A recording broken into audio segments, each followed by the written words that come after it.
రాష్ట్ర వ్యాప్తంగా మాజీ మంత్రి హరీష్ రావు తండ్రి మరణంతో ఒక్కసారిగా బీఆర్ఎస్ పార్టీలో ఉలికిపాటు. హరీష్ రావు గారి తండ్రి గారు అయితే చనిపోవడం జరిగింది. జూబ్లీ హిల్స్లోని బీఆర్ఎస్ ప్రచార కార్యక్రమాలన్నీ కూడా రద్దు అయితే చేయడం అయితే జరిగిందనమాట. భారత రాష్ట్ర సమితి ఏదైతే ఉందో ఈ పార్టీకి సంబంధించిన కీలక నేత హరీష్ రావు గారు తండ్రి గారు అయితే చనిపోవడం అయితే జరిగింది.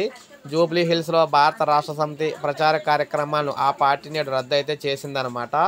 ఈ మేరకు పార్టీ కార్యనిర్వాహక అధ్యక్షుడు కేటీఆర్ అయితే ప్రకటించారు. మాజీ మంత్రి భారత రాష్ట్ర సమితి ఎమ్మెల్యే హరీష్ రావు తండ్రి తన్నీరు సత్యనారాయణ అయితే మృతి నేపథ్యంలో ఈ నిర్ణయం తీసుకున్నారనమాట.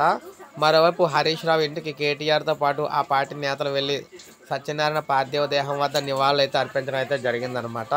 సో ఈ విధంగా తెలంగాణలో కీలక నేతకు సంబంధించిన తండ్రి చనిపోవడంతో మొత్తం కార్యక్రమాలన్నీ కూడా పార్టీకి సంబంధించిన కార్యక్రమాన్ని కూడా ఆపేయడం అయితే జరిగింది. సో ఇది మనకు ప్రజెంట్ తాజా సమాచారం అనమాట. లైక్ చేయండి, సబ్స్క్రైబ్ చేసుకోండి, మన ఛానల్ సబ్స్క్రైబ్ చేసుకోండి.